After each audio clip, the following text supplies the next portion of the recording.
And I have a message. Give me a moment. We are continuing in the very long series on the kingdom of heaven. And we talked a little bit about being set apart last week. Well, we're going to talk about being set apart again, but the difference between clean and unclean. To be set apart, to be clean or unclean. Yahweh, open our eyes that we might see wonders from your word. For it is from your word that we get these words, or that I have given these words. Okay, in Ezekiel, which isn't in our readings, but Ezekiel 44, verse 23, it says, "And they are to teach my people the difference between the set apart and the profane, and make them know what is clean, or what is unclean and clean." They, in this particular verse, are the Levites, actually a specific group of them, but it will later pass to the shepherds. They are required to teach the people of Israel the difference between clean and unclean, and set apart and profane. And I really need you to know that Pastor Larry and my job is exactly that. The pastors of your churches, that's their job. The rabbis of the synagogue, that's their job, to teach the difference between clean and unclean, and what is set apart and what is profane. Okay, I really like looking at Hebrew words. You just don't know how much I like looking at Hebrew words. I love looking them up. Let's do a word study. There's the word perfect. There is a church that says no perfect people allowed. Don't you believe it?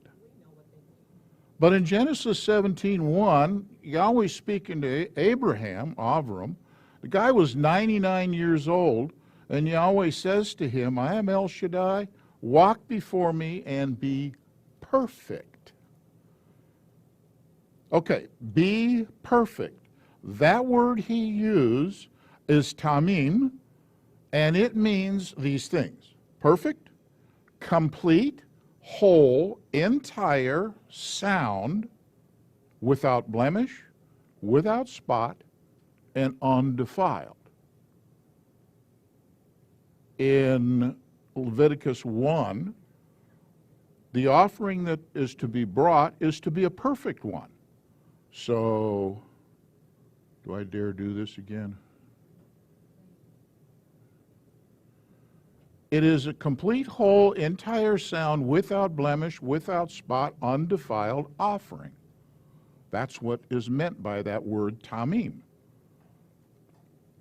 In Psalm 19, the Torah of Yahweh is tamim. It's perfect, for real. And it brings back the being, your soul. The witness of Yahweh is trustworthy, making wise the simple. In Matthew, Yeshua says, "Be perfect, as your Father in heaven is perfect." So, what about that? No perfect people allowed? You're to be perfect. You're to be all of those things, to be clean, to be unblemished, to be without spot.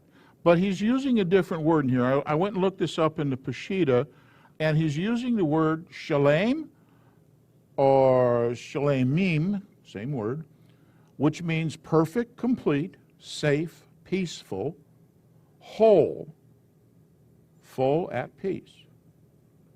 It also implies keeping a covenant relationship. And it happens to be the same word used for restored as in the restored house of Israel. But, sorry, that's another message, and my microphone is falling off. Can you hear me now? Yeah, you can. Now, the word clean. Okay, in Leviticus 20, it uses the word clean twice. You shall make a distinction between clean beasts and unclean, between unclean birds and clean birds. Now, the word being used for clean is tahor, or tiher,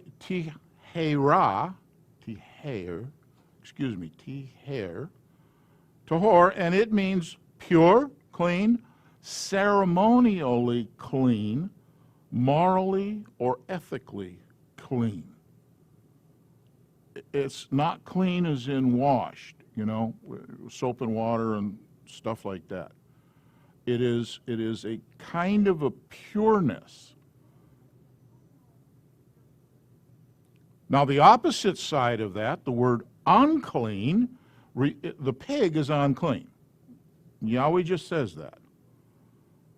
The word that he's using is tameh or lo tahor. Lo means not or no, and tahor, of course, meant clean, so lo tahor must mean not clean, and tameh just means unclean. Unclean as in impure, ethically and religiously unclean, and it can be applied to places. And I have a message on Isaiah 66, verse 17, which is a really long message, and it talks about unclean places. All right, thus endeth all of that. Here's what I want to get to. This is the meat and potatoes. Our expected spiritual condition. We are expected to be clean. We're expected to be pure, and we're expected to be perfect. However, there are things that make us unclean. Ty asked me some questions about this. So I want to get into a lot of specifics. Some of this is going to get, what do you call it? It's not R-rated, but it's personal stuff. Adult material. The term is nidah is used when a woman is in her period time. That's in Leviticus. It's discussed. It's not just a period time, but it's a 7-day period afterwards. She is in nidah. She is spiritually unclean. There's nothing wrong with her. She didn't do anything. It's a natural consequence of things. But she is unclean. She's not to be, well, we'll cover that.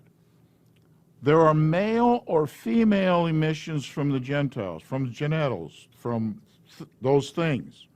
Excuse me. Those things are unclean. Sexual relations, marital relations, creates an unclean, a spiritual unclean. Now, in those particular cases, for the sexual relation case, it's unclean until evening, kind of a thing, all right? So you figure out when evening is going to be, and that's how long the unclean lasts. The nidah lasts for a time, for that 14-odd days or so, or longer. Hey, by the way, this is the whole nidah thing is kind of an inverted birth control. Because when she is now clean, she's also able to have kids, okay? So this is how that worked out. Now, there are other body fluids that make a person unclean, not blood.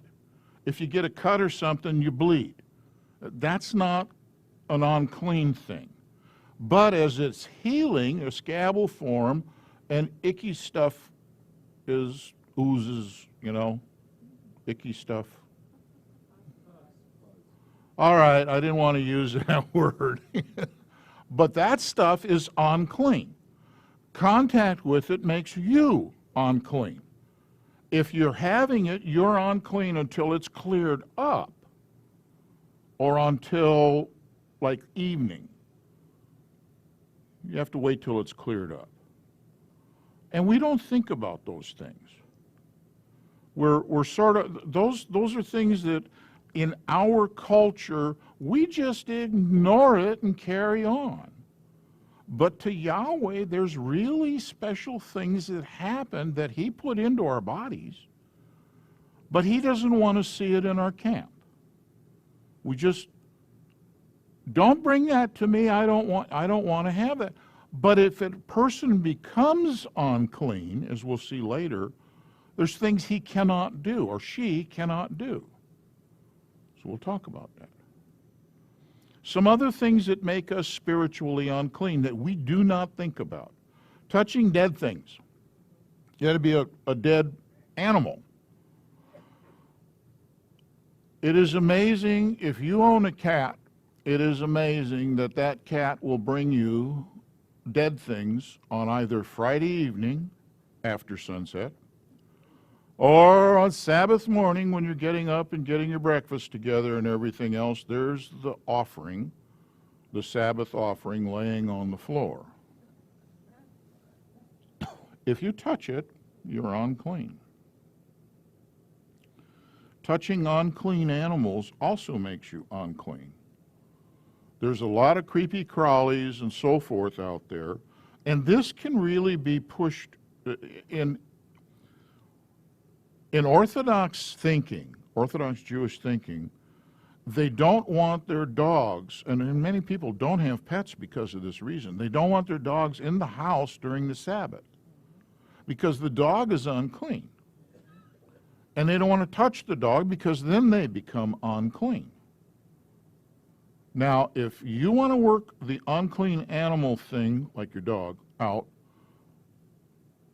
get with the Spirit, because this is what you can do. You talk to Yahweh and you find out what He wants with this.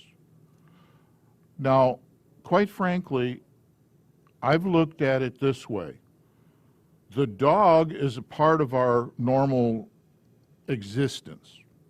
So is a cat. And they're not a food thing. We wouldn't even consider such a thing. However, a pig, on the other hand, is definitely an unclean thing. It isn't a pet. Now, wait a minute. No, pigs aren't pets. I don't care how you do it. It's just, yeah. Pigs don't make pets. We don't go out and mess around with pigs. Touching a pig makes us unclean. Okay, I want to drop that. All right, touching dead people. Funerals. Going to a funeral will make you unclean until evening. Touching a dead body. Many times we go to the funeral and we put our hand on the dead person. There is, in Scripture, there's specific requirements that the high priest can only go to the funeral of like a relative, a close relative. He can't go to his friend's funeral. Now, I attend a lot of funerals, mostly, military people, and I've done funerals. And because of that, I am unclean until evening. And then we have to do things. We're going to talk about that next week. Killing someone makes you unclean. Now, I'm referring to at-war military. And as you read in the Tanakh, as you start finding out that before battle, this is God's battle. This isn't, this is, Yahweh commanded the battle. Before they went into battle, they did not touch their wife or in any way became unclean because they were going to do this thing for Him. It was, in fact, ministry. To kill a bad guy? Yeah, because Yahweh commanded, kill them all. I will sort them out. Don't you make the distinction. You go in and do all of that. But now they're going to come back to the camp, and they are unclean for a period of time. And that's in Scripture. It tells us those things.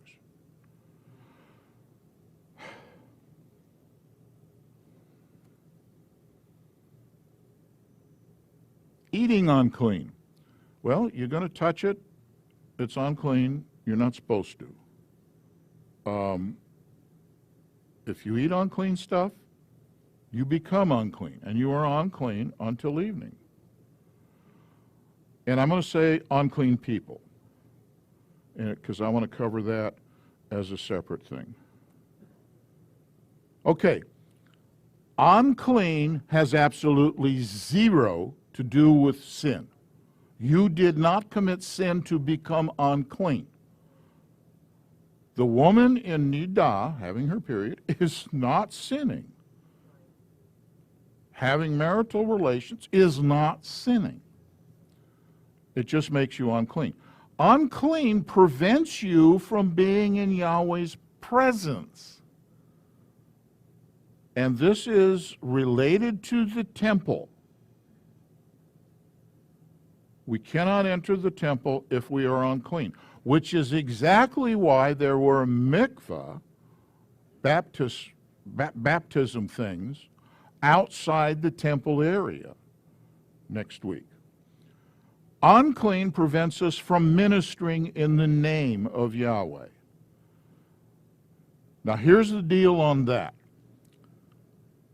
You know we do a Torah procession and we do readings. Here's what I'm going to throw out to everybody listening, everybody in this congregation.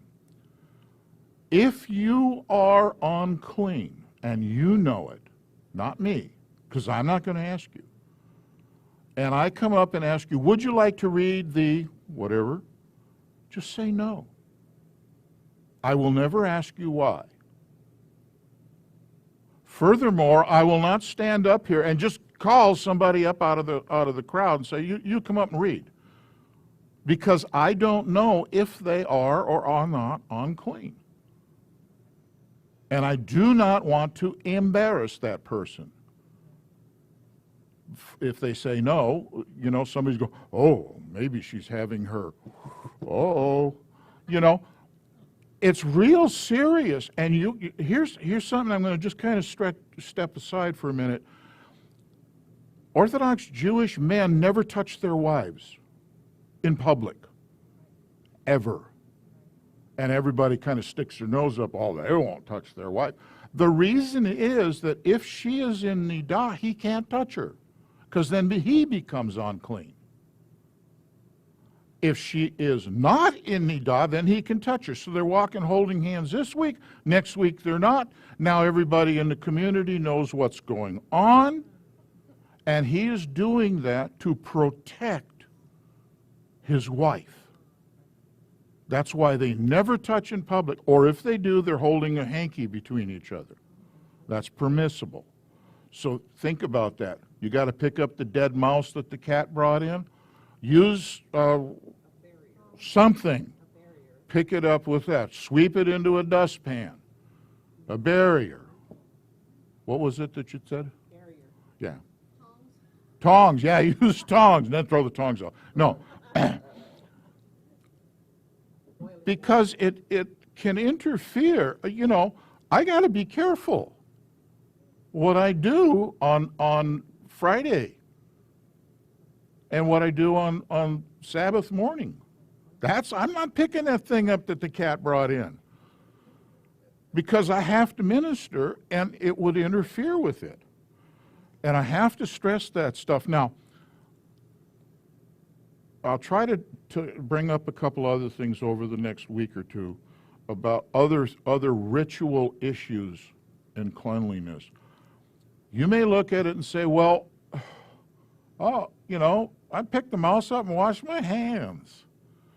But Yahweh looks at that thing different. And fortunately, his ways are very much above ours. We don't get it. Okay. Unclean people, spiritual road dust. This is my term, spiritual road dust. I have this thing called I believe that. And when I'm saying I believe that, that does not necessarily mean this is absolute scripture. You've got to write this down and follow it for the rest of your lives. This is my opinion. When we are out and about in our normal world, we pick up spiritual road dust that will render us unclean. There's a problem with the whole spiritual road dust thing. You have no idea about the crowd you are in. This includes church or synagogue. Either one, doesn't matter. You do not know who or what is next to you. This is why you find that in synagogues, men and women never hug each other. They never touch each other. And that goes back to what I just talked about earlier. They just don't do it. You know, what's she going to do? Go like this? It prevents you from becoming unclean from somebody else. Now, I'm going to tell you something. There's uncleanness in spiritual conditions that's far worse than a woman having her time, her monthly time, and you not being able to hug her or something of that nature. The issue is you are going to have unclean people that are engaged in things like witchcraft, horoscopes, divination, or other scripturally forbidden practices. And you don't know that the person sitting next to you on the bus or standing behind you at the grocery store, and I'm saying this thing about the standing behind you in the grocery store because this happened to me, you don't know that she is a witch for sure. And that she may touch you on the shoulder and say something, whatever it was. You have no idea. The fact is that what they worship is nothing. It's a non-thing. The idols that they bow to are meaningless things, but there is a spiritual connection. You don't want that transferred to you. Within this congregation, there are a few people in our neighborhood that are of this nature that we don't allow in here.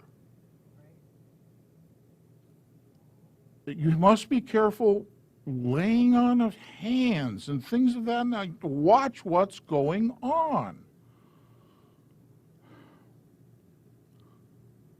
Okay, you picked up the dead chicken in your yard. I'm speaking to the farmer types. And you have disposed of it. And you have to do that. It's a thing that has to be done. You've just become unclean. What do you do? Mikvah. A mikvah is actually the pool thing that you get in. The act is immersion. It's called tevilah. And we're going to talk about that next week. So I can devote an adequate amount of time to it. But Torah tells us that we are to wash our bodies. That's a code word for do immersion. And we'll get into all of that. Yes, it's a symbolic act and so on and so forth. But it makes you clean in Yahweh's eyes. Okay? Was that easy? We'll have to talk more about this at mealtime, too, if you need any more details. So I want to say shalom. Yay. Thank you.